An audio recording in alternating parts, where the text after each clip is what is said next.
Good evening, race fans, and welcome to tonight's broadcast on the Elite Racing Network of the MPEC Napa Auto Parts 140 from the virtual Michigan International Speedway, the penultimate round. I love saying penultimate of the Stay Tuned Sports Truck Series for the 2024 A season. I'm Zach Evans alongside William White here in the booth. David Huckleberry producing tonight's broadcast. William, tonight, we already know one driver who's going to compete for the championship in 1 week's time at the Nashville Superspeedway. We find out the other three tonight. Yeah, definitely. It's a big one tonight here at Michigan. We decided at North Wilkesboro that Jeff Green would be one of our championship four, but with Tate Lytle spoiling the playoff party back in Chicagoland, it means that three spots are still open for that final spot with 13 drivers eligible to claim it. So those fights at the front with those playoff drivers are going to be awesome to watch, and there's going to be big implications if anything goes pear-shaped. So it's going to be awesome. There you see those very stubborn championship standings. There they go. And next, we'll look at our starting lineup. On the pole, Chase Cabry and truck number 39, Joe Francis, will join him on the front row. Ethan Stanley qualifying third. Jeff Green, we mentioned he won at North Wilkesboro to punch his ticket for the championship race. He starts fourth tonight. Gerald Campbell starts fifth. Andrew Rucker will line up in the sixth position. Michael Hossack starts seventh. Frank Fody will line up eighth. The fifth row is made up of Cody McCorkle and Sam Boutwell. Row six, Josh Freed, a Leighton Norgard. Ty McIntosh in the 75 will start 13th with Jesse Racimus alongside him in position number 14. Connor Thompson and Dustin Dewar will make up in row number 8 with Jake Scarborough of Shift Esports alongside Jaden Racimus there in the number 1 machine. Harrison Whitehead and Caleb Pacuma there for Lake Norman rounds out the top 20. Behind them, Carl Hansel in the 46 and David Carpenter for Do Good. In the 71 will start 22nd with Dylan Havitt and Mark Robilas in the 57 and 99 in 23rd and 24th rounding out the grid. 25th is Raymond Hannon in the 85 for Street Limit with Michael Klein on his outside. The final playoff driver on the grid, Andrew Hardcastle, will start 27th in the 22 with Ethan Brell and Tate Lytle Pro's duo in 28th and 29th with Mitch Javier rounding out our 30-car grid for tonight here in Michigan. 30 trucks lined up for tonight's race. Again, you can see on the graphics tonight those drivers that are in the playoffs along with their yellow playoff banners. There you see the green. Fittingly, Jeff Green in green, he's locked in. The blue backgrounds are the drivers currently second through fourth in points entering tonight. The yellow backgrounds are the drivers trying to get into those 4 championship spots going into next week's race at the Nashville Superspeedway. Yeah, so as we've mentioned, big implications if anything goes pear-shaped for any of these drivers, but one person not worried about anything really going pear-shaped is Jeff Green. No matter what happens tonight, he'll be racing for a championship at Nashville Superspeedway to try and claim, I believe, what will be his first championship in the Elite Racing League, but there are 13 hungry drivers that want to join them, but only 3 will be able to. 2 of them start on the front row. Chase Cabry, obviously we know how quick he is. Starting on the pole, he's setting the tone early as he wants to win his way in. But Joe Francis, one at the Brickyard earlier this season, has been solid all season long and starting second on the grid. He could definitely be one to watch as a late race threat that could jump his way into the championship 4 and fight for his own title. A quick note, Ethan Stanley receiving the end-of-line penalty. He will go to the rear to start this event. You'll notice he is 92 in the scoring pylon. His truck has a 91 painted on. It appears to have been some miscommunication between himself and league officials. Unfortunately, he has been assessed a penalty accordingly. I have a feeling he won't be in the back of the field long. Regardless, the field coming to the green flag here to start the Napa Auto Parts 140. Let's find out who's going to race for a championship next week. We are underway. Joe Francis on the outside, Chase Cabry, the pole sitter, on the inside for 70 laps at Michigan. Looked to be a fairly even start in terms of reaction times for our leaders. Then Jeff Green, right on the back of Joe Francis, gave him a little tap to the back bumper to get him moving towards the front of the pack. But with Michigan basically being a super speedway, the inside being very beneficial to Chase Cabry and co down on the inside meant he could clear the 35 of Joe Francis, so he retains the lead for the time being there. With two-time Cup Series champion Gerald Campbell getting all types of loose under the 35 there. In the middle of turns 3 and 4, that's going to give Joe Francis a little bit of breathing room there.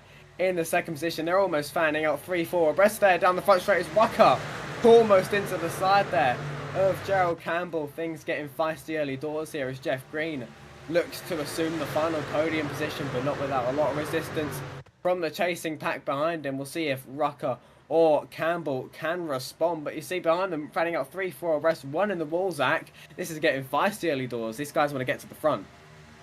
You know, if I'm one of those guys that's already had some contact early on, I'd be saying there are 70 lanes on this track. Get out of the one I'm in, for crying out loud. But certainly already fanning out, getting exciting, getting physical here as we cross the line to start the third lap of racing here at Michigan. You see Chase Cabry has broken away from this hornet's nest, but behind him, lots of action. Right now, looking at a clump of Jeff Green running in third, Gerald Campbell, Andrew Rucker side by side for that fourth position. Cody McCorkle trying to work his way into it on the outside as well in that number 2 truck. Frank Fody, Ty McIntosh side by side for the 7th position. There you see Ty McIntosh in the 75, Frank Fody in the 41 as they make their way out of turn 4. Yeah, some big battles brewing early doors here between both playoff drivers and non-playoff drivers. As you mentioned, Zach, that scrap between Ty McIntosh and Frank Fody. Neither of them have those yellow banners on their particular numbers on the scoring panels there. They are not currently in the playoffs, but you see these guys running in third, fourth, and fifth. Green, Rucker, Campbell.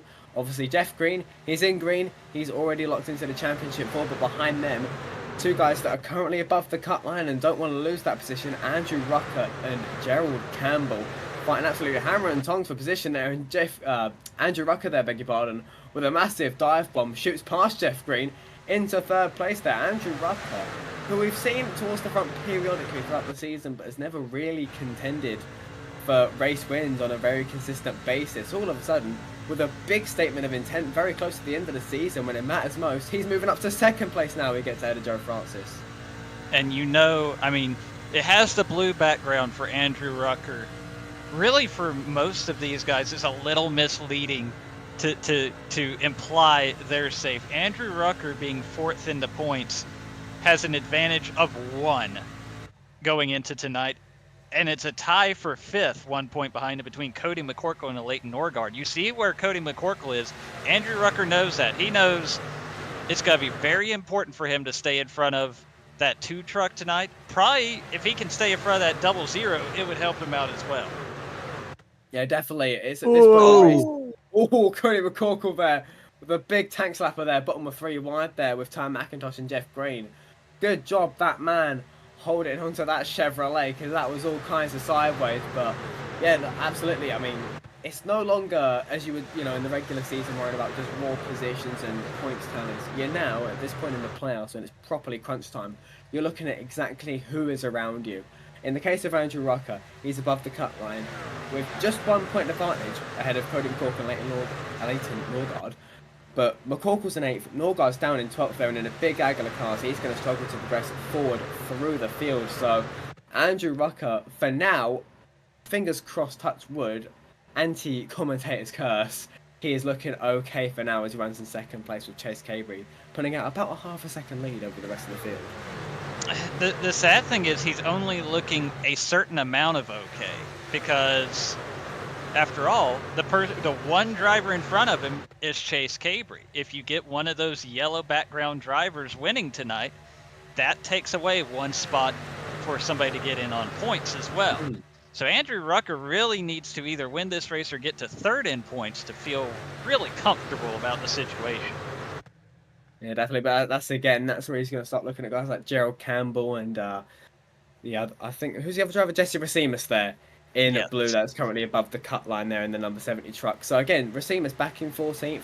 Campbell just a couple spots behind Rucker in 4th. It means that he might just inch away at those points tallies and leapfrog ahead of one of or both of Campbell or Racima's. Obviously being 4th in points or whatever last is, you are prone to being bumped out by a win in your in situation. So if he manages to put himself 3rd in points, it's looking all roses and rainbows for Andrew Rucker, but definitely got to stay wary right now. He's barely a tenth of the way through the race and still a lot of racing to go left. Oh, plenty of racing still to go here. Working lap 9 into MPEC Napa Auto Parts 140. So far, clean and green. Sometimes you get that at Michigan. There's enough running room here. You know, you saw the way the drivers were fanning out at the start. Hopefully, they'll be able to avoid too much calamity tonight. But it'll also be interesting to see how these trucks react over the course of a long run. I know there was lots of talk about the fall off during the practice session amongst these competitors, and we'll start to see that, I imagine, in the coming laps, at least on the stopwatch, but we'll see also whether or not it affects the handling of these trucks. Yeah, definitely. I mean, we're seeing just on the scoring pile on there, you know, and we saw earlier Cody McCorkle get super loose. Andrew Rucker falling down the pylon a little bit there while we weren't looking there, lost 2nd place to Joe Francis, and by quite a fair bit. I do wonder if I've seen a mistake out of the 64 while he's just off screen there, but just behind them, temporarily 3 abreast there. It's 3-time Cup Series champion Tate Lytle on the bottom there. Jeff Green's in the championship for Cody McCorkle looking to work his way in. Door to door, almost making contact there. The 2 and the 38 with the 56 on the bottom now, just 2 wide there. As Tate Lytle conceded that particular position for the time being. Cody McCorkle about half a truck length ahead. Jeff Green, wise head on those shoulders, a seasoned veteran of the league, and as a NASCAR driver in the real world, he's locked in, doesn't need to worry about being too aggressive for the minute. He got a little loose there and did. slid to the outside, and I think discretion's got to be the better part of valor here. He's got to let some of these trucks by and try to find somewhere to settle in and cool those tires off, but definitely a hairy moment for Jeff Green in the 38 truck. It's, like you mentioned, that tire fall off. It seems to be quite aggressive here at Michigan. Oh, Foley's loose. And he's in the wall there. Jake Scarborough letting Norgar take evasive action there as Frank Foley clatters the wall there. But I think we're all okay. Everyone fans out in evasion there as there's a couple more drivers up the wall. Jaden Racimas, and I believe that's Connor Thompson. They're still making contact, but everything looks okay. Racimas again in the wall. And I think that's Connor Thompson taking a bit road. Big damage on those trucks, but green flag remains out, and that's going to really disperse the field out quite a bit, Zach. It sure has. Frank Fody, I see, with a meatball damage significant enough that's going to require repairs here for the 41 truck. Tough break. Of course, we do stay green, but definitely going to be a huge blow for Frank Fody and the 41 truck. As up front, we see this battle for the lead. Joe Francis and Chase Cabry, 35 and 39. 2 guys trying to punch their ticket for Nashville. Yeah, definitely. Joe Francis, obviously, he's now the win-in-your-in driver, you know. He's in first place. Got Chase Cabry, though, putting the pressure on. Despite losing that position, he's not going to give it up too easily. He wants to be there fighting up at the front, but obviously, if it stays like it is, Joe Francis is into the championship 4, and one of Campbell, Racimas, or Rucker will be bumped out of that above the cut line position. So again, implications as we progress through this race. Chase Cabry just falling back a little bit. Francis really doing a good job at building that gap. Tate Lytle spoiled the playoff party at Chicagoland. Now up to 3rd place as he works past his fellow Cup champion Gerald Campbell there. 5 Cup titles between those 2 gladiators on the racetrack now as Tate Lytle all over the back of Chase Cabry looking for 2nd place. Definitely lots of shuffling already in this run. I mean, we talked about Jesse Racimas being kind of the odd guy out of those blue background drivers. He's worked his way up to 6th, and if he gets hooked up here with some of these drivers further back, they can probably draft back up to these leaders here. As now, well, I say that now the leaders will get single file. So if they're going to get together, they got to hurry up and do it and not let those leaders get away. Jesse Racimus nonetheless has cleared to the front of that pack and moved into the top 5. And that's crucial points for Jesse Vassimus. Obviously, he's in that battle with Campbell and Rucker for trying to stay above the cut line on points should someone outside of that cut line win this race. But that's not the case anymore. Joe Francis led a couple laps, but it's the man who spoiled the party over in Joliet, Illinois, and now trying to spoil the party again in Michigan. Tate Lytle takes the lead there. Here in Michigan, just 16 laps into this race. Obviously, a handful of lead changes already. We've seen some draft breaking. Like we're in IndyCar, Tate Lytle moves about a couple of truck whips down the track just to break that slipstream there, but Joe Francis still all over the back of the multi-time champion, looking to try and retake the lead later on in the proceedings. But I think things are starting to come down now. Drivers are acclimating to how the truck handles as tyres begin to wear out, and there's a battle brewing for the lead. Joe Francis, Chase Cabry fighting for second. Chase Cabry these last few laps has been working in this outside line like he's shaping up the cushion at a dirt track. We'll see how that works out for him as we move through this green flag run. But he's been one of the first to really venture to the outside instead of hanging down into lower lanes. Yeah, we're seeing him rip the wall there in turns 1 and 2 there again, going way up high. Caution. 3 and 4. And there is a caution out on the racetrack there that's going to halt everyone's progress for the time being. I believe that's involved the number 85 of Raymond Hanneman. We'll see who else is involved, if anyone else is involved. First caution of the evening. Look at the Mark Rebelis replay machine. We see Jeff Green and Raymond Hanneman side by side down the backstretch. Ooh. Oh. That might have actually, he might have gotten a little bit of a push from behind. Jeff Green did into Raymond Hanneman. That sends Hanneman spinning to the inside. I'm a little surprised that would have triggered the iRacing caution. A lot of times if you spin to the inside out of harm's way like that, it will not throw the yellow, but on this occasion it does, and probably a good break for Raymond Hanneman.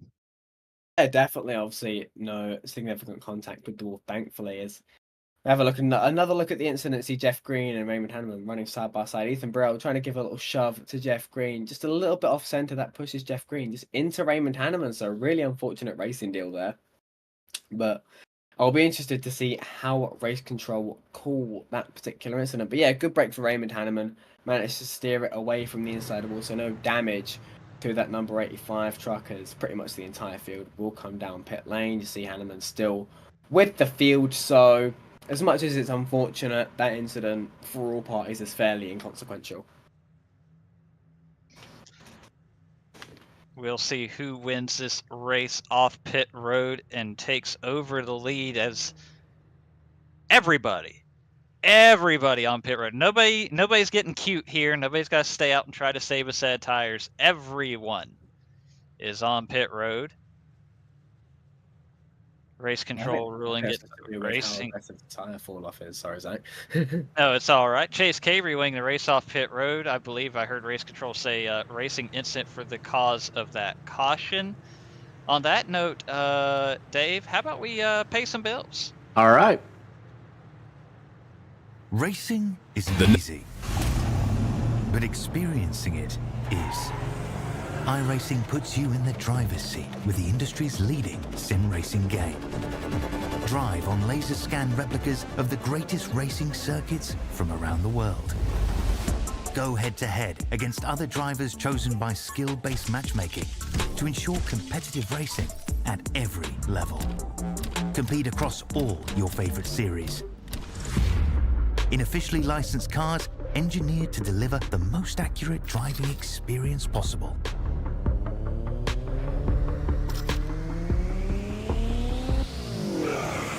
Join a race or host your own with players from across the globe. Race against the computer or in a league with friends.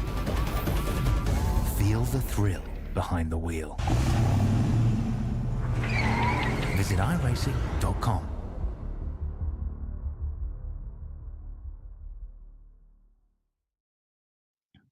We are back here at the virtual Michigan International Speedway,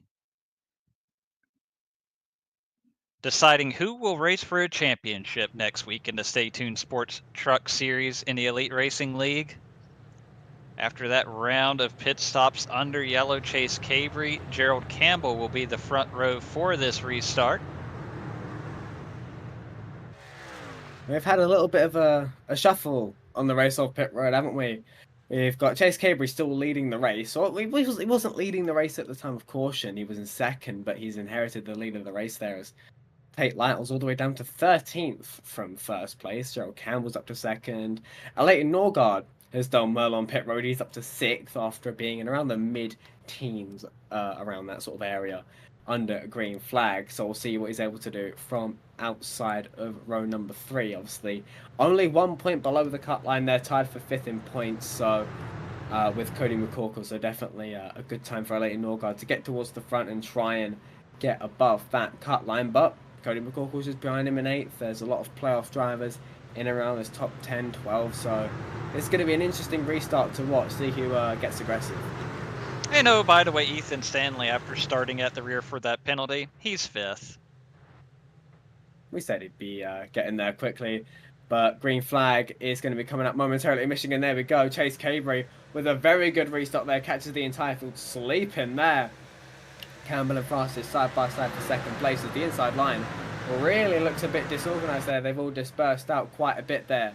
Jesse Racimus with a big bump draft there to Gerald Campbell, pushing him through turns 1 and 2 there. Chase Cabrey with a fairly sizable lead there. Joe Francis and Ethan Stanley fighting back their respective positions on the low side there as they continue to fight side by side. But Cabrey clear for the race lead into turn 3. Chase Cabrey clear out front, lots of battling behind. We watch right now, 3 wide right here. I believe that's Andrew Rucker in the middle. Indeed it is. He's got Cody McCorkle in the 2 truck to his outside and Ty McIntosh in the 75 to his inside. So that's a battle for 7th. 3 wide on this restart. Yeah, absolutely. Wasting no time in making the big moves. Just, as you mentioned, 3 abreast there. For P7, then McCorkle, Rucker, and McIntosh there. So they've single filed out around the top 6, with the exception of Ethan Stanley up there in 4th place, trying to get past Joe Francis. They're still 3 wide there. Those same 3 drivers on the back, all over the back of the Leighton Norgard there. Norgard just gets a little bit squirrely. He's going to take to the outside as McCorkle and McIntosh, sorry, and Rucker still side by side. Ethan Burrell joining the frame. McCorkle just trying to find a hole to put his number 2 car in. I don't think he's going to find one. It's almost like they're looking to go 4 wide, but they can't quite muster it up just yet. Still 3 wide as Leighton Norgard might be trapped on the outside. He's down to 9th. Ooh, into the wall. Oh, somebody, I believe that may have been a Leighton Norgard, but I'm not sure. Somebody definitely got a piece of the wall out of turn 2, but they keep it pointed the right direction and keep digging. Lots of, now Gerald Campbell out of shape. He's all the way up to the wall there, but he keeps it out of the fence, but he's got to lose a lot of momentum. And look at all these trucks that dive to the inside of it. Yeah, momentum, the name of the game at Michigan, with it being very nearly a super speedway in these fairly low horsepower Craftsman series trucks. So as you see, all the way down to 10th place, and there's a little bit of a concertina in that sort of outside line, being led by Joe Campbell and Leighton Norgard there, as Leighton's lost a couple of spots himself there. But while we're not looking, all of a sudden the battle for the lead's been developing. Ethan Stanley to the point, he's quite literally gone from last to first in just 24 laps, but he's got Chase Cabrey and Ty McIntosh, as well as Joe Francis in hot pursuit behind him. Ethan Stanley, not one of the championship contenders, but he will surely factor into this championship battle tonight. He's made his way up front. But Ty McIntosh trying to work his way into that conversation, as well as Ethan Burrell. You see those trucks lined up on the bottom, the 30s or the 75 and the 11, as they're battling to spoil the party here tonight. Yeah, a lot of playoff party spoilers in the field tonight. We saw Tate Lytle leading a few laps. He'll be gunning for his 4th Cup Series title later this season. Someone else will be gunning for another championship at the Cup Series as Ty McIntosh gets all sorts of We've got caution. We've got caution. And caution. Jeff Green has taken a huge hit in turn 4. Fortunately, as we mentioned, he has that win at North Wilkesboro. He is safe. he's probably really thankful for it right now. We'll take a look at the Mark Rebelis replay machine to see what happened here. 3 wide was nearly 4 wide. Oh, Oh, bit of net code. little bit of net code there. And then he's got to get a shot in the door here. Right there for Michael Klein. Almost flips it. That was vicious there. Michael Klein, I just don't think had anywhere to go. Everyone sort of dispersed, found their own little cubby hole to retreat to, and I think Michael Klein just no dice on that particular avoidance in the 06 machine. We'll have to see. The accident happens up ahead. He checks up pretty nicely. He tracks at the top. He can't see through the plume of smoke. Tries to avoid, but he just can't. That's massive. That is Michael Klein's night done.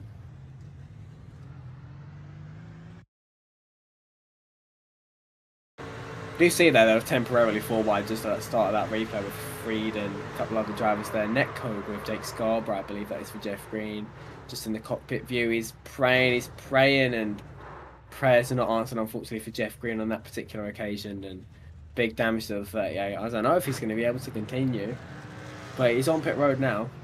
So he has the meatball, but we see sometimes, that could be as simple as wheel damage. Certainly the engine is still running. That's promising. We'll see what he's able to get repaired, if he's able to rejoin us or not. But again, the big thing for Jeff Green, he got that win last time out at North Wilkesboro. He will be racing for a championship next week at the Nashville Super Speedway. And he has to be really thankful for that right now, because this would have otherwise been a huge blow for his championship hopes.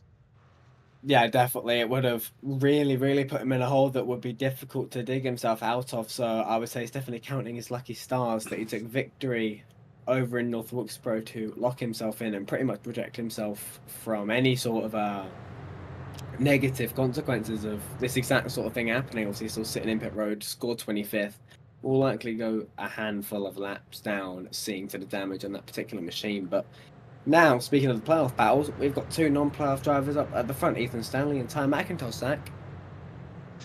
We sure do. And it'll be interesting to see how that plays out over the course of this race. Not only because, naturally, these guys are going to try to win. That's why you show up for a pixel car race. You try to win the race. But there's also, let's just call it what it is. These guys have teammates in this race. And some of those teammates are fighting to get into the championship 4. And as you've mentioned, with these trucks with the lower horsepower, this has some super speedway tendencies to it. Now it isn't quite Talladega or Daytona. We've seen how much the tire wear matters, that guys fell backwards over the course of a run and charged back through the field. It's not going to be as simple as, I'm just going to push you to the win like you get at Talladega or Daytona. But if it gets down to the end, I'm sure these guys will be doing whatever they can to help those teammates if it factors into the playoff conversation. I mean, definitely. I mean, Michigan is still a track that lends itself to pack racing, even if it tends to be sort of, especially when you get deep into runs, it can be very multi-groove, If you're right tucked up behind someone and, they're a teammate or they're someone you want to help, some kind of friend, you would definitely want to try and just give them a little tap. It just gives them a little bit extra momentum, especially if, you're in a 3-car gang or let's say 2 on the outside, 1 on the inside. It just a bit of momentum. And again, it's your friends are where you find them in those sorts of situations, and it can pay dividends if it gets you an extra point or 2. That could be the difference between making the playoffs and not making the playoffs, jumping above or below that bubble. But as of right now, there are 2 drivers that aren't even in the playoff picture at all, leading this race, Ethan Stanley and Ty McIntosh, with the highest scored playoff driver being 3rd place Jesse Racimus, who currently sits above the cut line. So he is looking fairly comfortable in position number 3 there, but I'm sure he wants to be 2 spots better. But he's going to have to work for it, because Ethan Stanley's got a blinding restart. He's going to have to fight Ty McIntosh there for 2nd place. Wolver 70 is the 91 from last to first. Gets a very, very good launch off the line there as the green flag flies. From turns 1 and 2 we go. Jesse Racimus takes 2nd place there. As we mentioned, a little bit of help there from Ethan Burrell there on the inside, as Burrell himself looks to try and fight McIntosh for 3rd going into turn 3. Jesse Racimus gonna look to the outside of Ethan Stanley with help from the 75 of Ty McIntosh. Can he challenge for the lead? Not yet. Didn't quite get the run through 3 and 4, but certainly looking to mix it up and get up front, see if he can punch his ticket to Nashville. And definitely Jesse Racimus trying to lock himself into Blast. It's the easiest way to find yourself in the championship for win, and you're in. At the moment, he is second place. That means it will get him a good helping of points, but it won't lock him in by any means. But you see the scoring pylon, 300s, 200s, 100s. They are almost dead even going into turn 3. Jesse Racimus trying to pull off the overtake on Ethan Stanley, but Ethan Stanley doing a brilliant job holding firm on the inside there in the 91 machine.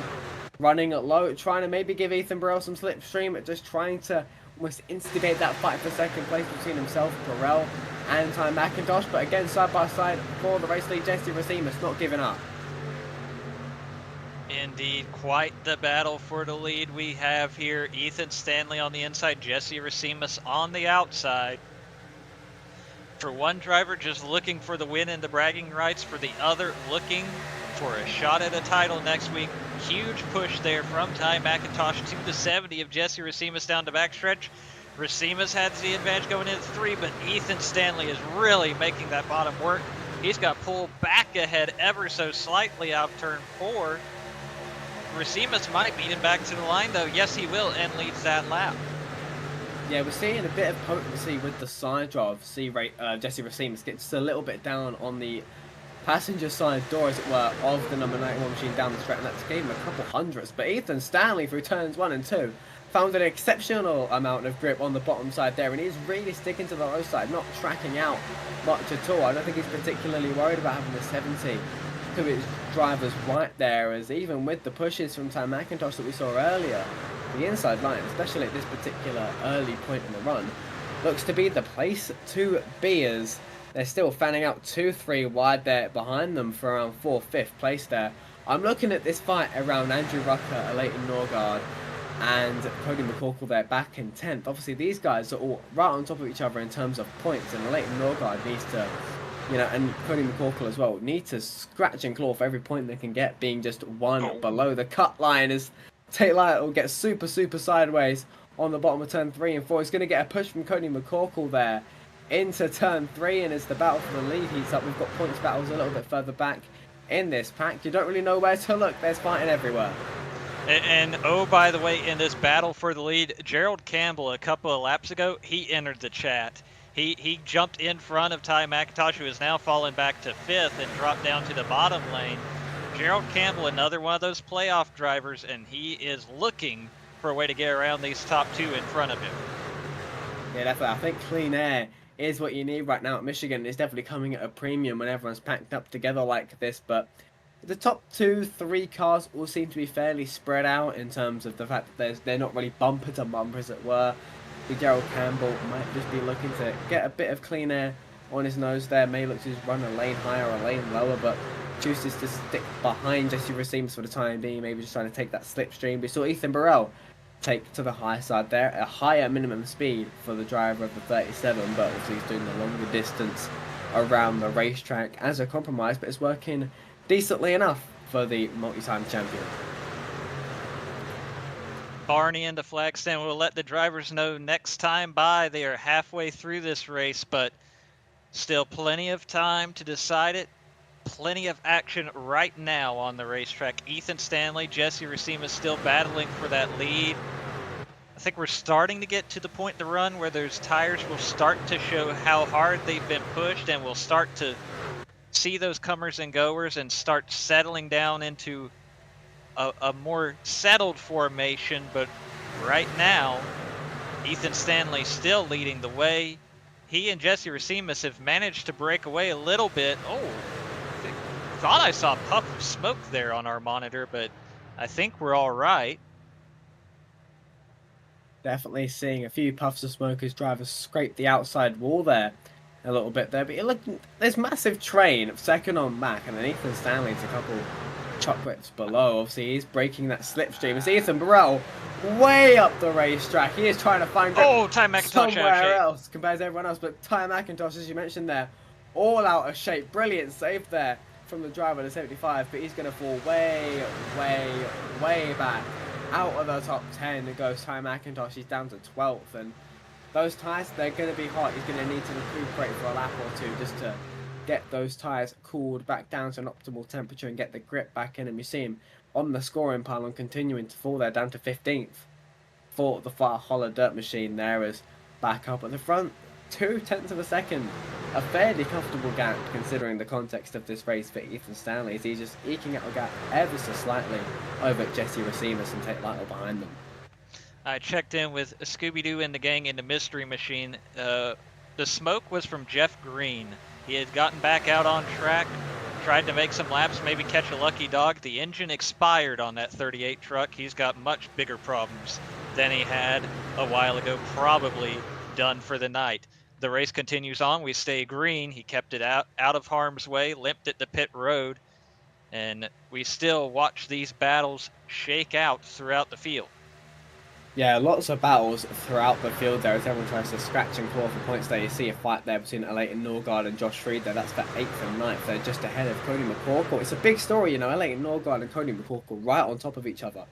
Tied for 5th, the 1 position, 1 point below the cut line to get into the championship 4. So big implications if those two ever end up side by side. I'm sure aggression will definitely be ratcheted up some if they ever end up squabbling for position with Leighton Norgard just holding the advantage at the moment in that particular duel as he tries to fight Josh Freed for 8th place and does pull ahead of the driver, the number 25. So we'll see if 8th place is enough of a helping of points for Leighton Norgard to get himself into the Championship 4. But someone who's trying to win his way into the Championship 4, Jesse Racines, he's closed that gap to Ethan Stanley. It originally peaked at about 0.3 of a second, but now he's clawed it way back. They were side by side temporarily, and Ethan Stanley only 1/10 of a second, but spoiling the party is Tate Lytle, who pulls to the outside of Jesse Racines. He's looking to try and get past the pair of them and take the lead for himself.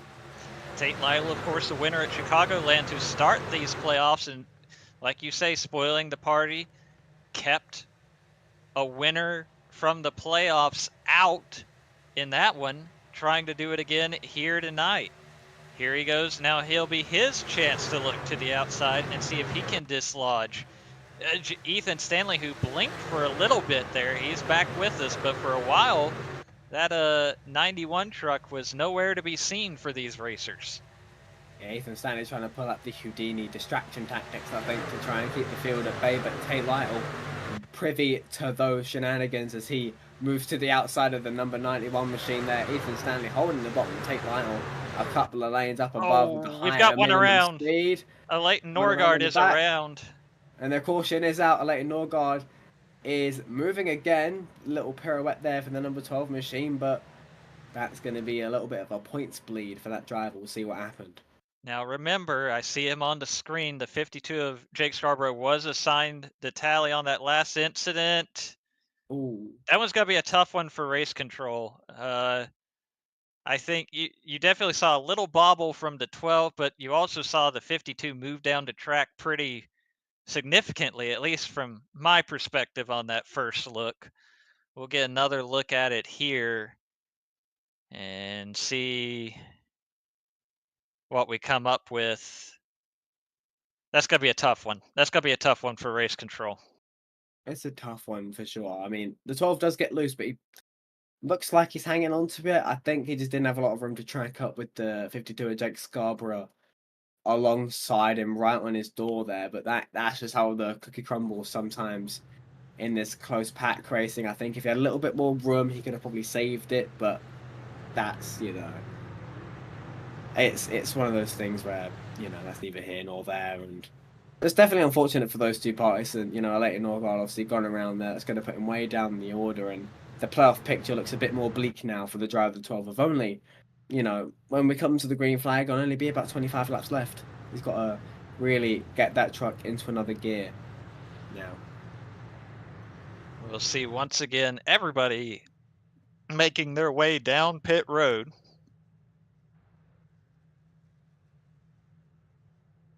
Again, it's a case of literally everyone. I don't think a single person has stayed out on this particular cycle. It might be another case of just 4 tires and fuel. It will all be down to these virtual pit crews to decide who gets out first. Obviously, pole sitter Chase Cabry, he'll have the advantage of having the first pit box, but we'll see how beneficial that is for the 39 as race control does come in. Tally for the 52 of Jake Scarborough. That ends his night there. Jake Scarborough parked here in Michigan. And Tate Lytle, by a hair, wins the race off pit road. Wow. Man, great work from the Days Gone By pit crew on that one to get Tate Lytle out front.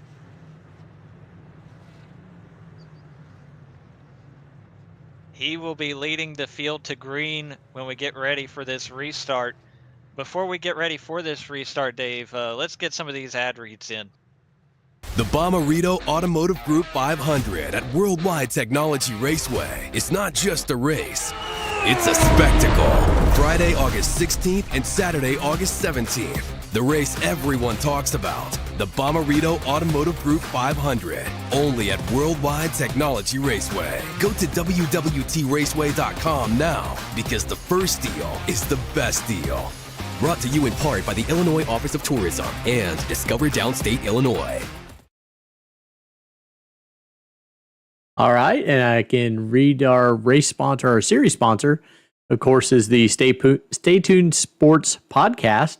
Stay Tuned Sports was started in 2016 by two friends, even though hating each other's teams, with the purpose of producing a sports show like no other. They wanted to create a show that would cover all major sports with a little bit of comedy mixed in. Stay Tuned Sports releases weekly episodes covering NFL, NHL, Major League Baseball, and even some college football. So if you're looking for some hot takes mixed in with some good ball busting, then this is the show for you. Stay Tuned Sports, your home for sports nonsense. And our race sponsor tonight is MPEC Napa Auto Parts. This race is brought to you by MPEC Napa Auto Parts. They are a family-owned business celebrating its 95th year in operation and have 16 stores in northern Indiana and southern Michigan. Our premier sponsors, Blue Egg Marketing. Rev up your business with Blue Egg, your marketing pit crew. Turbocharge your lead generation with experienced drivers that can navigate the competitive track to connecting with your customers. With Blue Egg, you're always in the pole position, leading your brand toward victory lane. Don't spin your wheels. Accelerate success with Blue Egg, fueling small businesses to big wins. That's our sponsors for tonight, gentlemen.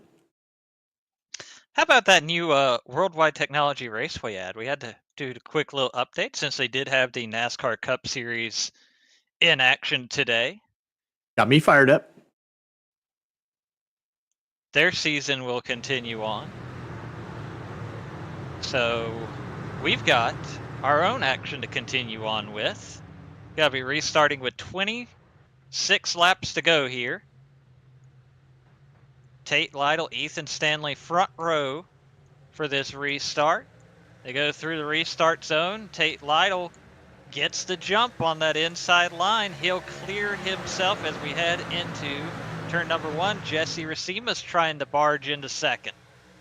Tate Lytle there with a very good restart, but again, the super speedway tendencies that this track kind of has. You know, if you get too good of a restart, you'll get drafted and all of a sudden they'll reel you right back in if you have too much of a gap there. But Tate Lytle, I think, has played that restart pretty much to perfection. He's still just about clear for the race lead, moves down to the bottom into turns 3 and 4 with Jesse Racimas and Ethan Stanley still side by side. Now I'm really looking for on this restart the aggression to really ratchet up big time, especially in the case of these playoff drivers who are trying to lock their way into the championship for Jesse Racimas and Chase Cabry, namely, as they are right up near the front. Even they've got 3 non-playoff drivers leading this race, Jesse Racimas is still barely a couple of tenths off race leader Ethan Stanley, so he's got as good a chance as any to get to the front, get to first place and try and lock his way in. But there are a lot of angry drivers behind them that want to take that race lead, so it's not going to be easy as Ethan Burrell looking for the lead against his fellow Ethan as Stanley is forced to the high side and Burrell takes the lead pretty strongly there.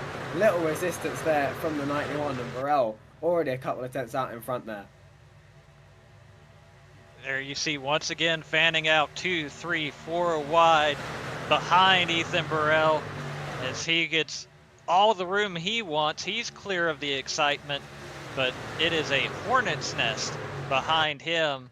You see further back right now Tate Lytle, Andrew, out of shape. for Ethan Burrell. I don't know if he almost caught the wall or is he doing that Indy nonsense? Yeah, he ran that the last 2 laps. Yeah. I think that was just a really, really aggressive draft break where he went, I think, below the white line. I think that's a bit of tactical draft breaking sprinkled in with just some showmanship. Because I don't think you have to do it quite that much. Look at the truck over the bumps on the apron there at the start-finish line. Looked like he was Ivan Stewart in the Baja instead of Ethan Burrell at Michigan, but yeah, no, okay. This is what we're doing. This is for funsies, I now think. I think he's just going lower each time to make it more interesting. That time he almost could have fit a truck between him and the white line. I think he's doing it for the highlight reels. He wants to make the draft break look really aggressive for the highlight reels. But yeah, again, there you see it right down to the white line. Ethan Stanley electing to stay above the white line. You see the bumps on below the apron there. It's quite treacherous there. The 11 really going under some pretty steep undulation as Ethan Stanley to the outside, or the inside, beg your pardon. So I don't think that hyper-aggressive slipstream braking is not too well for Ethan Burrell. Truck low. He's not going to be able to do it here, but he is side drafting, trying to get back to the lead in front of Ethan Stanley. But yeah, it looks like the opportunity has closed for Ethan Burrell to continue his dragon on the backstretch. Heaven forbid he gets clear again, because we all know he's just going to do it again. So we'll see if he can clear the 91 machine and get back to the point as he still fights Ethan Stanley for that race lead. Chase Cabry, though, he's looking for a championship floor berth. He's in the playoffs. He's below the cut line. But if he wins, it doesn't matter where he stands in terms of points. He'll be locked in automatically. He runs in third, but Andrew Rucker behind him there in fourth as they're all out of shape in and around the top 10. You saw Leighton Norgard dart to the bottom to take evasive action. Someone else darting to the bottom. His name's Chase Cabry, and he's looking for the lead. Power move there. They're 3 abreast for the lead of the race at 39. Way down low, the 11 way up high there. Ethan Burrell with Ethan Stanley, the meat in the sandwich as Burrell and Stanley continues to lead. Cabry can't quite get to the lead as he has to slot back behind, but he's got help from Andrew Rucker of all people there. A playoff rival pushing his adversary up further towards the front, maybe trying to instigate a fight and see if Andrew Rucker can slip behind them all. 20 laps to go. Still some trucks bouncing off the wall further back, but we look at this battle for the lead. Ethan Burrell, Ethan Stanley, the non-playoff drivers, Chase Cabry trying to fight his way through.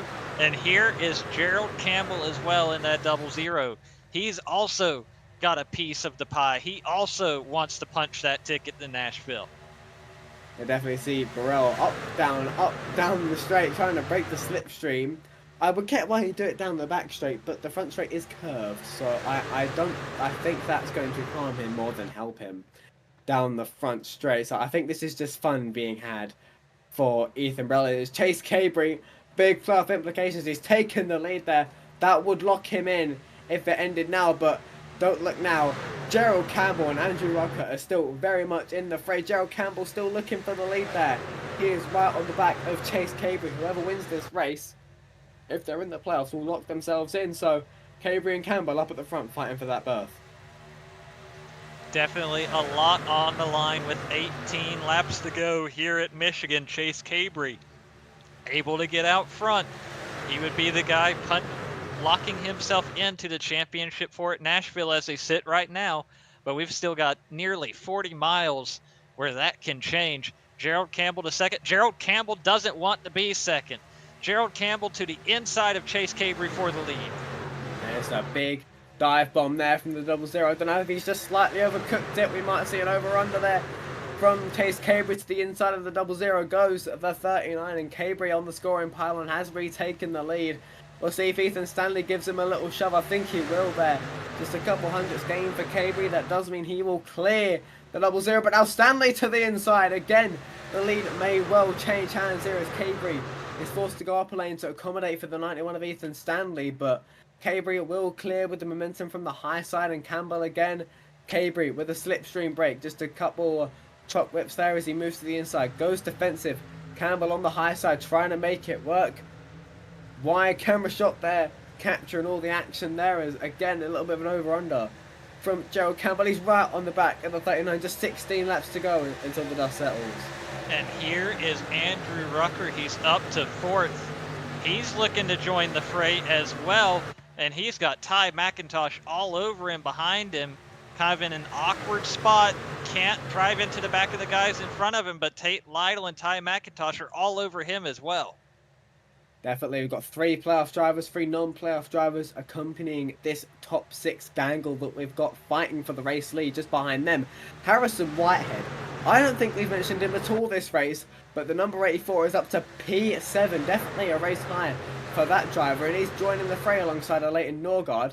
So big shout out to Harrison Whitehead, because I don't think we've mentioned him at all, and he's up there fighting with the leaders. And speaking of the leaders, it's changed hands once again while we're not looking. Ethan Stanley, that sneaky bugger, is up to the lead again with Tate Lytle in tow there. Chase Cabry, leading playoff driver, down to 3rd.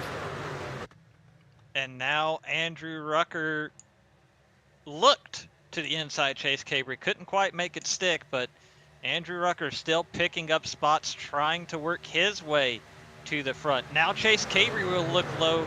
Couldn't quite get alongside Ethan Stanley, but definitely showed the nose. Ethan Stanley bobbles. Ethan Stanley slides up the hill. Is it enough for Chase Cabry to stick his nose in? No. Ethan Stanley still out front now with 14 laps to go. Andrew Rucker, they just picked his nose in the middle of Tate Lytle there and Cabry and Stanley below. He definitely wants to make those aggressive moves there. But Rawls trying to just spread out just a tiny bit in this lead pack. We'll see as the aggression ratchets up. The Burrell into the back of Harrison Whitehead. They're all getting super dicey in and around the outskirts of the top 10 there, but they all keep it straight for the time being there. Harrison Whitehead really trying to soak up the pressure with Ethan Burrell behind him as Chase Cabry and Andrew Rucker, as well as Gerald Campbell still fighting there. Leighton Norgard though, big resurgence after some trouble earlier on. He's up to 6th as he's fighting Ty McIntosh, so playoff fights everywhere you look up at the front. Andrew Rucker looking any way he can to try and get around Chase Cabry in that 39 truck. Right now, nothing doing, but he's still showing a nose to the inside. Now slots in behind him on the backstretch. 13 laps to go, side by side for the lead between the non-playoff drivers. Can Tate Lytle clear Ethan Stanley into 3? Yes, he does. But here comes Chase Cabry on the outside, and Andrew Rucker trying to split the gap. Andrew Rucker just trying to find a position that isn't directly behind Chase Cabry, I think, to try and launch an attack. He is alongside the 39, but the 39 all alone on that high side will have clean air as Lytle and Stanley move up. We'll see if Stanley moves to the inside of Tate. He does. Side by side again for the lead between the 2 non-playoff drivers as Ethan Stanley looks to reassume first place. Oh, there. Stanley's I won't loose. let him have it easy. It's Ethan Stanley. Tokyo drift there on the bottom. That's not going to be good for that driver. He's going to fall down and down and down. He's down to 5th place, and all of a sudden Andrew Rucker might be in prime position to try and take the lead, but Chase Cabry won't let him have it easy. Tate Lytle with a ton of pressure behind him. Tate Lytle out front. Ethan Stanley sliding back. Think he got a piece of the apron there in turn 2 and upset the bounce of that 91 truck. The prime beneficiary right now, Andrew Rucker, and Rucker looking for the lead with 11 laps to go. And as it stands right now, Andrew Rucker is just about in the lead. He's going to try and clear Tate Lytle off the corner. Tate Lytle, though, super aggressive with the switcheroo. Can't quite pull it off. I think he got a little bit loose in the mid-corner. He's going to move to the inside. Oh, they're wrecking. They're wrecking behind him. Big one. Dylan Avere in the wall. That's Raymond Hanneman. Hit this spinning to the inside wall there. Big impacts. And that's the 4th caution. This is going to trigger a late race restart. Carpenter as well there, sliding into the picture. See what happened on the Robiles photo replay. They're 3 abreast there. See, Dylan Havir was involved there. Bobbles there. Connor Thompson, Raymond Hanneman, they're all converging on each other. They were 3 abreast. Burrell's involved there as well. Innocent Party. We'll see how the likes of Dave Carpenter got involved. Caleb Bakuma. Good avoidance from that man. And that is going to trigger the 4th caution of the night and possibly the most important one. Man, that was shaping up to be quite the finish, but I have a feeling it's going to still be pretty interesting. There you see Connor Thompson was out of shape. 57 was out of shape. Everybody was kind of hanging on for dear life there, and they all just meet on the exit of turn 2. Ultimately, that brings out the caution. Now, what will be interesting to see here, I imagine anyone who still has tires, and I think most of the field should still have one more set. Surely they'll come down pit road and get fresh tires with what'll be basically 8 or 9 laps to go for this restart.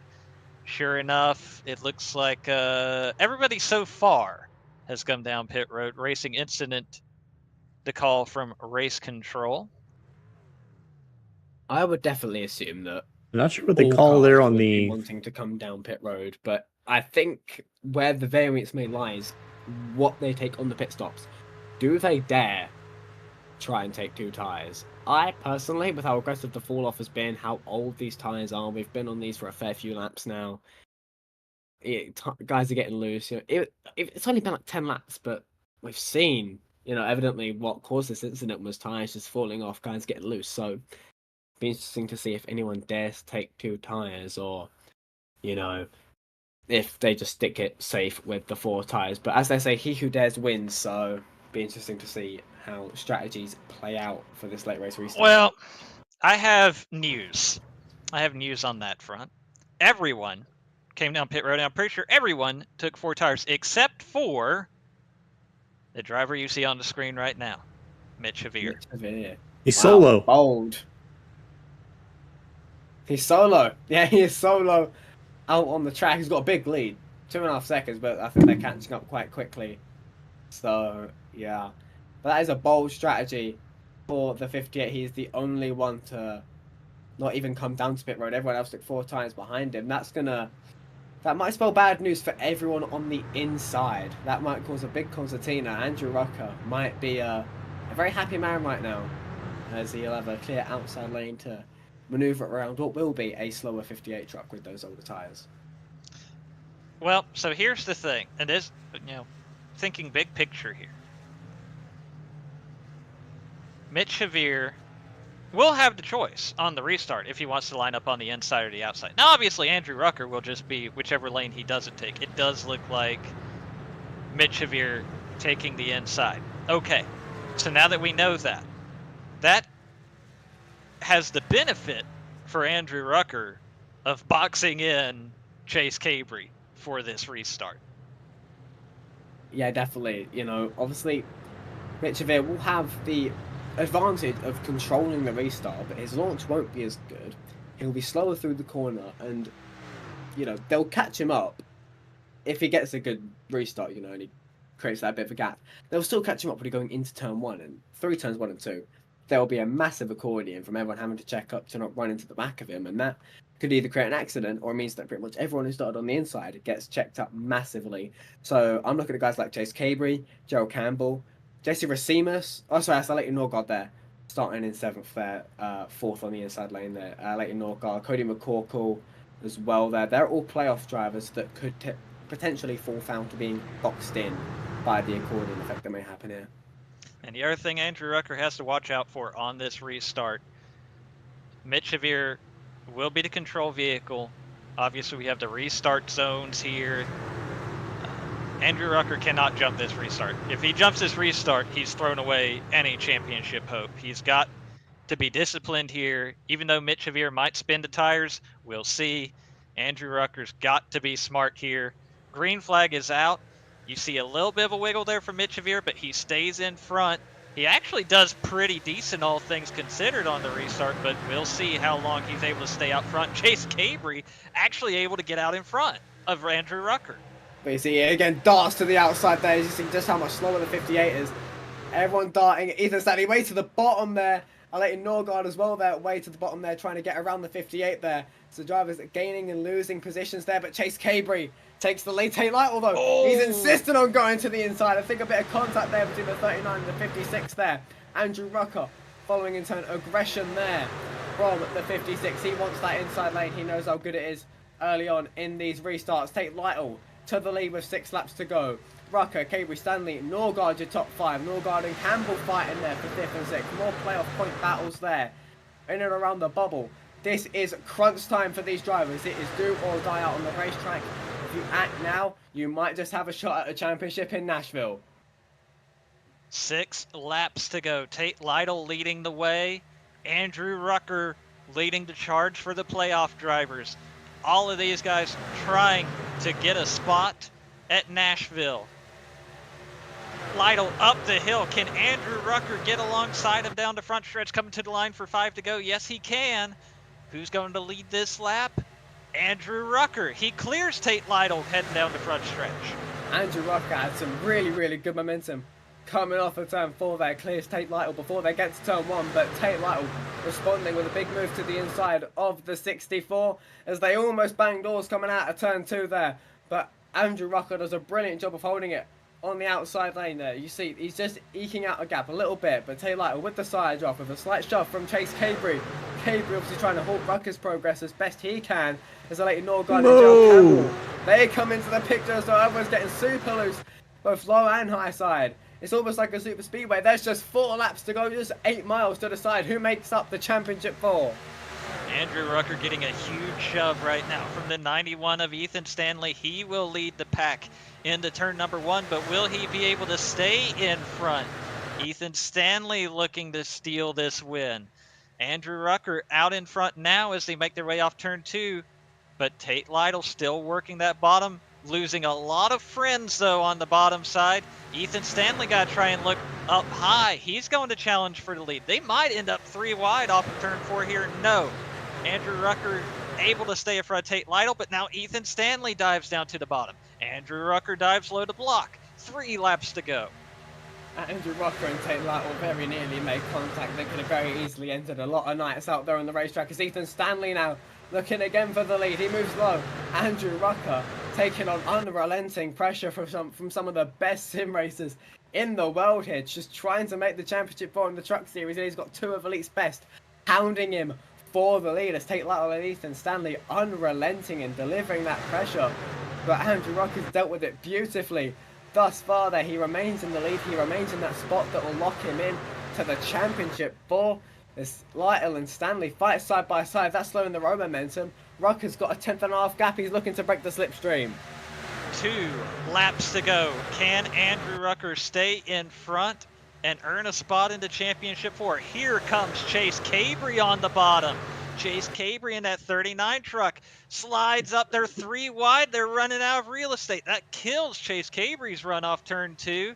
He's hanging tough, but man, a lot of momentum lost for that 39 machine. Andrew Rucker still out in front.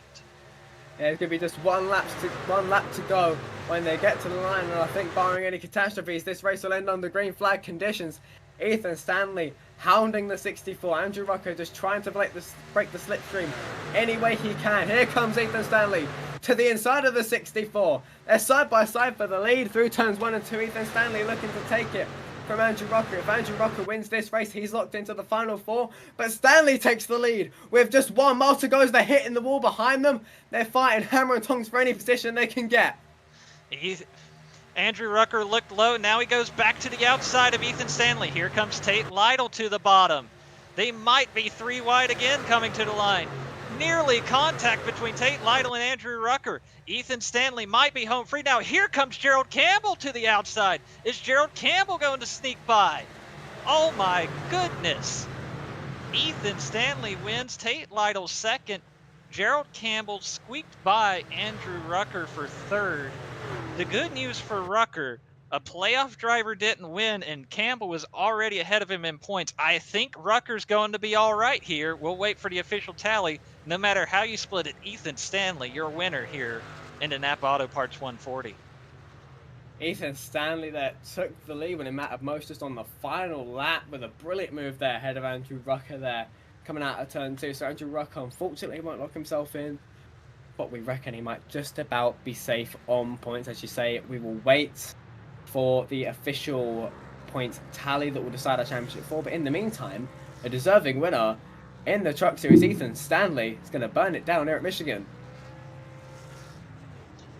Big celebration here for Ethan Stanley on the front stretch.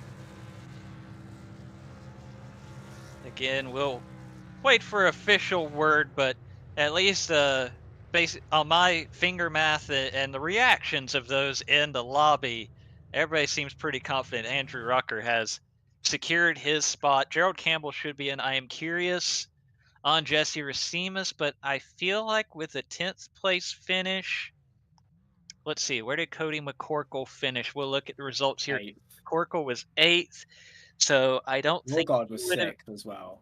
No, Norgard, I don't think they made up enough points, but again, we will wait on the official tally before we make any declarative statements. You do see the results here on the screen. Ethan Stanley, your winner. Tate Lytle, second. Gerald Campbell, third. Andrew Rucker, fourth. Chase Cabry, fifth. Leighton Norgard, sixth. Harrison Whitehead, seventh. Cody McCorkle, eighth. Ty McIntosh, ninth. Jesse Racimas rounding out the top 10. Joe Francis, 11th. Mark Rebelis, 12th. Kyle Hanshaw, 13th. Andrew Hardcastle, 14th. Josh Freed, 15th. Caleb Pecumer finishing 16th. Sam Boutwell, 17th. Raymond Hanneman, 18th. A little bit further down the order there, Michael Hossack and Dylan Havir rounding out the top 20 there. Ethan Burrell there fell foul of a couple incidents later on in the running. Finishes 21st. David Carpenter just behind him in 22nd. Mitch Havir and Connor Thompson, I think, ran into some trouble on the last lap there. Finishes quite a way off of the leaders. Jaden Racimas finished a lap down. Frank Foti 5 laps down. And you did not finish. Jake Scarborough, Jeff Green, Michael Klein, Dustin Dewar did not take the green flag.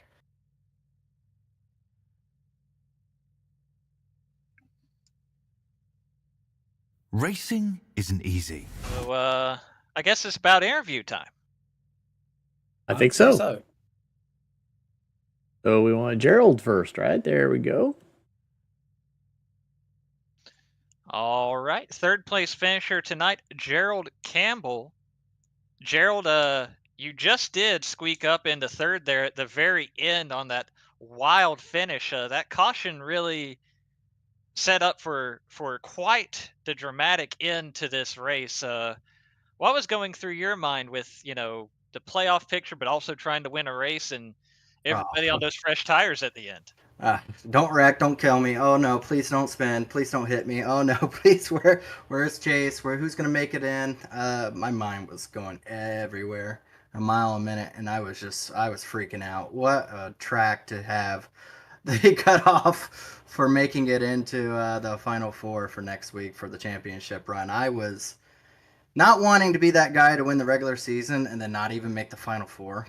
I was like, man, that would be so embarrassing. And man, it was close. I felt like I was really good, and I wasn't like somehow I do my best racing whenever I'm in a situation where I just need to play it smart and just kind of stay in a certain zone. I know I needed to finish in the top 5. If I finished top 5, no matter how things played out, I was like, I'm gonna advance into the next round. So that's kind of was my goal, is just hover around the top 5. Don't try to play hero. You didn't see me make big, huge moves or anything, just because that wasn't my game plan. My game plan was just kind of float. And I really wish we had 2 of these races, because I would have really probably enjoyed this more if it was in like a not as a precarious situation as running for trying to make it into the Final Four. It would have been. It was a fun setup, fun race, fun everything. I'm sure it was exciting for everyone to watch at home, but I didn't get to enjoy it that much. I can assure you it was enjoyable. I know you'll go back and at least watch the finish for the podcast, but this was one of the most exciting ones I think we've had all season. Now, focus forward, Nashville next week. What you got, Gerald? A lot of practice in my future, because I am not good there at all. And man, I was pulling for Rucker. If it came down to it, I might have pushed him to the win. I know I took the 3rd place away from him, but at that point, I thought Chase was coming to take another spot, and I thought he was going to beat Tate Lytle, and I was just going to squeak in front of both of them and get 2nd place. But with Chase Cabry, everyone knows it's Chase Cabry. He's won how many races this season? Him not making it into the Final Four is massive in my outcome or my complexion to how I focus on that race. If Chase Cabry was in the Final Four, I'd probably be focusing on like how much fuel can I save, where can I throw a car bomb on the racetrack to take them out. Where's the green turtle shells? Something like that. But now I can go into it like, all right, I was a regular season champ against everyone other than Chase Cabre if you ran the full season. I have to take that kind of, that mentality of, you have to have that almost sense of arrogance to do good. All the good guys have arrogance. As for good or bad, they have arrogance, and you know that. You have to go into it with a little bit of arrogance and go, I was the regular season champion, this is mine. And is that true? I'm gonna try to believe it until after the race, and then I go, no, I was not even close. But for going into the race, I'm gonna go with my head held high. Compared to all my championship 4 contenders, I beat them all today. All I got to do is do it again at that track I don't really like that much, but I will put some practice time in and see if I can get another Mickey Mouse championship under my belt. Well, before we let you go, so you can focus on chasing that championship next week, who do you have to thank? Uh, I guess thanks to everyone that drove up here, and that was some really clean driving compared to how absolutely crazy it was. So thanks to competitors, that was surprisingly very clean and respectful for the most part. And so just congratulations to those guys. Congratulations to you guys up into the booth. My first year not in the booth and actually on the racetrack. I make it into the final 4. So maybe next year, Zach, maybe you get back into the truck and you get yourself back into the championship. I don't think so. I don't think No, so. you don't think No, that's gonna work, I Zach? don't think so. But we'll give it a shot. But I don't think so. No, you could just put William in your stay. Everyone knows William sounds better on the mic, right? Oh yeah, 100%. If he can stay up that late, because it is like probably 3 o'clock in the morning. So, yeah. Nearly, yeah. Well, other than that, thank you guys. Thank Elite, and yeah, thank everyone for tuning in, watching this crazy, crazy race, and then hopefully everyone tunes in to see the championship 4 be decided at a concrete track. So we'll see how that all turns out. Hopefully it doesn't come down to Rucker and I, because I think Rucker probably would probably use me up just a little bit for North Wilkesboro. Maybe get back at me just a little bit there. So maybe not so close of a finish. So, but we'll see. All right. Congratulations on the podium finish, Gerald, and we'll see you next week. Thank you, guys. So there you have Gerald Campbell, 3rd place finisher. And you also see on the screen the official word, a championship 4 next week: Jeff Green, Gerald Campbell, Jesse Racimus, and Andrew Rucker. We also have your 2nd place finisher here in the booth, Tate Lytle. Tate, man, that finish. Obviously the caution at the end puts everybody on the fresh tires, and boy, it was like a barroom brawl that somehow didn't end with anybody getting hurt. Yeah, that was fun racing there. Kind of bummed I wasn't able to get the win. Felt like I was able to have pretty decent pace most of the night. Good first run, but yeah, that last couple laps, I was just. Someone told me I had some right rear damage. I don't really know where I got it from, but I don't know if that was making me loose into 3 or what. But I was sideways entering 3 and just couldn't really get anything going on the short run. So bummed to finish 2nd, but I guess second's not bad. Ethan was pretty fast tonight too, and so was Rucker and a few of those other guys. But fun race, led some laps. Yeah, no trophy, but I guess we'll live to fight another day for that.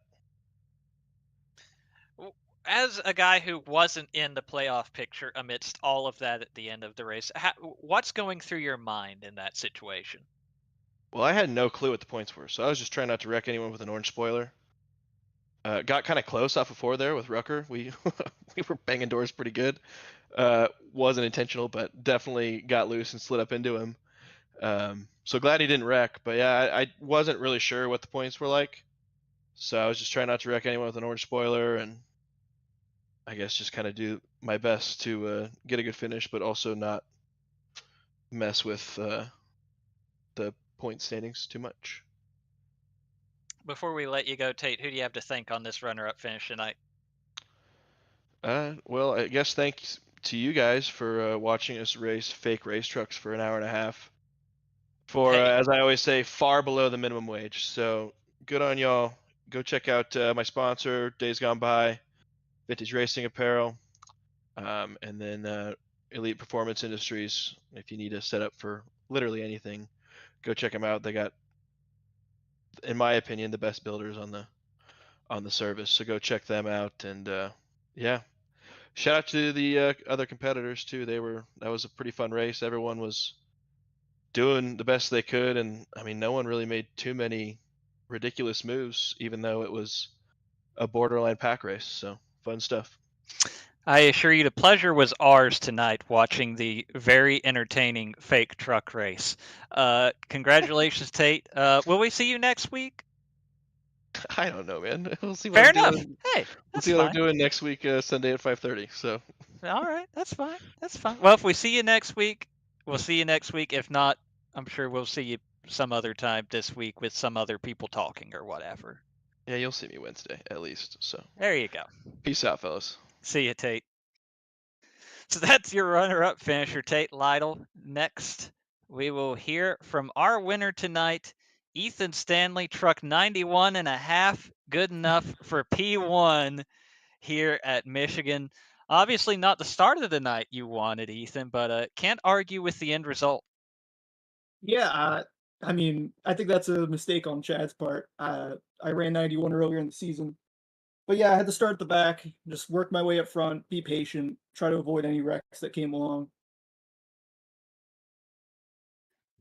Once you got up front, I mean, especially that late caution setting up to just absolutely insane finish where everybody got one last shot at fresh tires to really just throw it down for those final laps. What was that like from your perspective, and what were you able to do to get out front? Um, yeah, really, you just gotta at the end there, since tires didn't really matter, you just gotta hold the outside and get the big runs off the corners. Otherwise, you just kind of be nowhere down the straight. So it's all about momentum and all about just setting up your corner exits. All right, Ethan, before we let you go, who do you have to thank on this win tonight here at Michigan? Yeah, thanks to Blue Egg Marketing and JD Designs for sponsoring the car and of course making the car. Big shout out to the Lake Norman guys. Whole lot of them tonight. And then just big thanks to you guys and everybody that makes the league run. Managed to come in here kind of out of nowhere. Had a weekend off for my birthday and managed to win it. So that's a good time. Happy birthday, Ethan. Thanks, Zach. All right, congratulations. Go celebrate. Enjoy the rest of your evening, and we'll see you, I'm sure, a couple of times later this week as well. Yep, thanks. All right, so there you have it. That's your winner, Ethan Stanley, tonight at Michigan. It's been a journey, William. Next week, we come back same time, do it again from the Nashville Super Speedway. 4 drivers fighting for a championship. Yeah, definitely. Our championship's going to reach a crescendo in Music City. Jeff Green, Joe Campbell, Jesse Racines, Andrew Rucker will be your 4 warriors gunning for the title in Nashville. It's been a long season, but it's been a really fun one to see all these stories develop and all these drivers come up. And Andrew Rucker, I feel like it's very much a feel-good story to see him in a championship fight. We'll see if he can take the crown come Nashville, but I think that race is going to be awesome to watch. It's when aggression is at the max because these guys, they want these titles so badly, they want these wins so badly, and it's going to be awesome to watch up in the commentary box for sure. I have to mention, looking at the Sim Racer Hub page since it's been updated, obviously Gerald Campbell mentioned Chase Cabry not being in this championship for. Looking at the points tallies, he was 2 points behind Andrew Rucker, and you saw him part of that 3-wide battle coming to the line. If that 3-wide battle goes different, this changes the complete complexion of what you're seeing on the screen and what we're watching next week. That's how close it was. That's how tight the competition has been this season in the Stay Tuned Sports Truck Series. But of course, next week we go to the Nashville Super Speedway, settle that championship right here on the Elite Racing Network. Be sure to tune in. Of course, plenty to see this week as well here on the Elite Racing Network. Tomorrow night, the Mark Reblos Photography Grand National Series using the NASCAR Xfinity Series cars. They'll be at Bristol. You don't want to miss that. Always exciting, always dramatic. Be sure to watch that Monday night. Wednesday night, Belly Up Sports Cup Series at Richmond. Some more short track racing for you. And then the Warriors for Peace IndyCar Series. They've had some barn burners these last couple of times out. Maybe they'll have another one Thursday night at the Worldwide Technology Raceway, as they will be crowning a champion, if I'm not mistaken. I believe that is their finale. That's correct. There you go. So be sure to check that out as well. And then, of course, next week it'll be the championship swing for the NASCAR Series, the trucks on Sunday at Nashville, Grand National Series Monday at Chicagoland, the Cup Series, the Coup de Grace at Kansas on June 12th. For Dave Huckleberry, William White, I'm Zach Evans. Thank you for watching tonight. We will see you next week where we race for a championship here in the Stay Tuned Sports Truck Series. Good night, everybody.